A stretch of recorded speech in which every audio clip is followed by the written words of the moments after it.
Everyone thought it was just another roadside motel.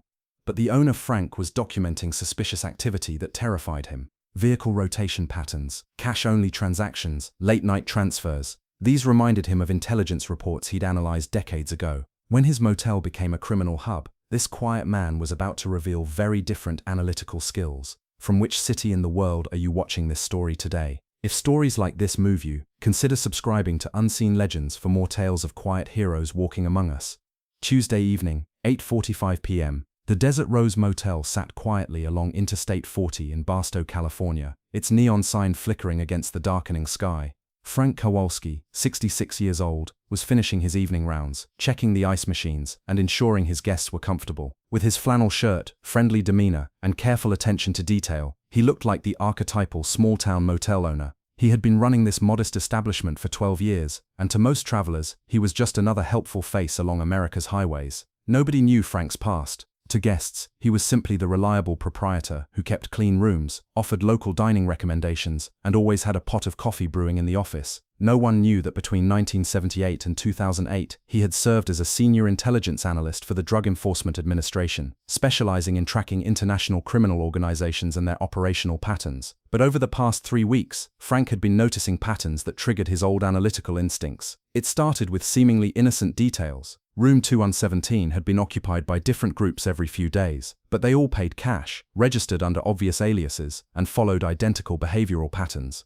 The vehicles changed, different makes, models, and license plates, but the operational methodology remained consistent. Frank's trained eye catalogued the inconsistencies. Guests who claimed to be traveling families but showed no signs of vacation luggage. Men who registered for one night but whose cars remained in the parking lot for 3 days. Most disturbing were the late-night vehicle transfers in the back parking lot, always between 2 and 4 a.m. The breakthrough came when Frank observed a pattern that chilled him to the bone. Young women, always traveling in groups of 3 or 4, always appearing frightened and disoriented. They never spoke to him directly, never made eye contact, and seemed to defer to male companions who did all the talking. Frank recognized the operational signature from dozens of DEA intelligence reports: human trafficking. His analytical training kicked in automatically. He began documenting license plates, photographing faces, noting arrival and departure times. Within 2 weeks, he had identified a systematic operation using his motel as a waystation for moving victims across state lines. The patterns were textbook criminal organization methodology: vehicle rotation to avoid law enforcement detection, cash transactions to prevent financial tracking, remote location away from major population centers, rotation of personnel to minimize exposure risk. Frank faced a dilemma that defined his retirement. For 12 years, he had successfully built a peaceful civilian life, far from the dark world of criminal investigation. But his motel was being used to exploit innocent people, and his unique expertise made him possibly the only person who could recognize and document the operation. On Wednesday night, Frank observed the most disturbing activity yet.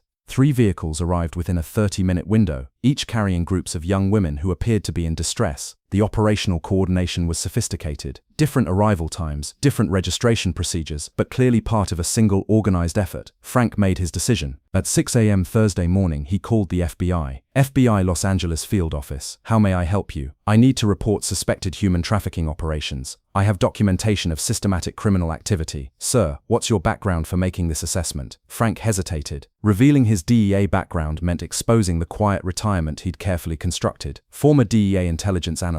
30 years experience tracking organized crime operations. There was a pause. Sir, please hold while I transfer you to our human trafficking task force. Agent Maria Rodriguez came on the line. Mr. Kowalski, this is Agent Rodriguez. Can you detail your observations? Frank opened the comprehensive intelligence file he'd been building. I've documented systematic use of my motel facility for human trafficking operations, vehicle rotation patterns, financial transaction methods, and victim transportation protocols consistent with organized criminal activity. How long have you been monitoring this? 3 weeks of active documentation. Pattern recognition suggested criminal organization from day one. Sir, your DEA file shows remarkable analytical work. The Medellin cartel investigation, the Eastern European trafficking networks, legendary cases. That was my job. This is my community now. Mr. Kowalski, would you be willing to coordinate with our task force? Your position and expertise are invaluable. Frank looked at his modest motel, then thought about the terrified young women he'd seen. What do you need? Continue documentation. We'll establish surveillance coordination. Your intelligence will guide our operation. For the next week, Frank worked with federal authorities to document the most sophisticated human trafficking network operating along the West Coast.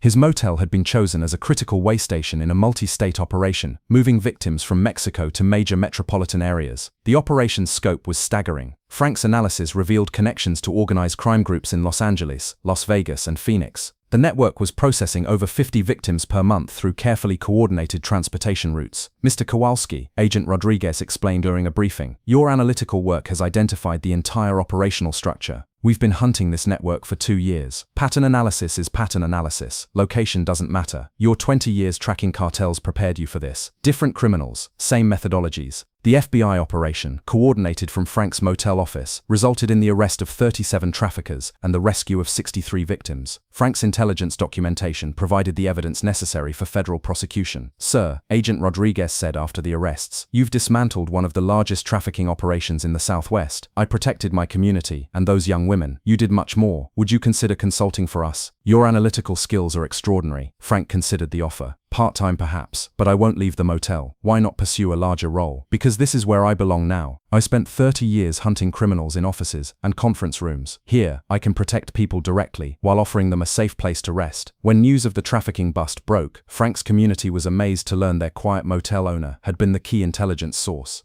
Local Sheriff Deputy James Martinez approached him. "Frank, we had no idea about your DEA background. I was an analyst, not an agent. I studied criminals. I didn't arrest them. But you saved those women. I used my training to help people. That's what the skills are for." Trucker regular Mike Thompson asked, "Mr. Frank, will you teach us to spot these operations? I'll teach you to be observant, to care about what's happening around you, and to speak up when something seems wrong. Those are the most important abilities." The DEA offered Frank a consulting position with their trafficking task force. 3 days a week analysis, 4 days running the motel. He agreed. "This way I can fight organized crime and serve travelers simultaneously." Barstow's most extraordinary motel owner, the man who dismantles criminal networks while maintaining clean rooms and fresh coffee. The truth was, Frank loved both forms of service. Sometimes the most extraordinary people hide in the most ordinary places. People like Frank run roadside motels along America's highways, but their eyes still scan for patterns that others miss. Training never disappears. The instinct to protect never fades. The next time you check into a roadside motel, remember, the owner might be protecting you in ways you never imagined. Have you ever noticed something that seemed wrong but weren't sure if you should report it? Tell us in the comments. And if you want to hear more stories about quiet protectors like Frank Kowalski, subscribe to Unseen Legends, because sometimes the best defense against organized crime is found behind a motel registration desk. This story is a work of fiction created to honor the spirit of service. Any resemblance to actual persons or events is purely coincidental.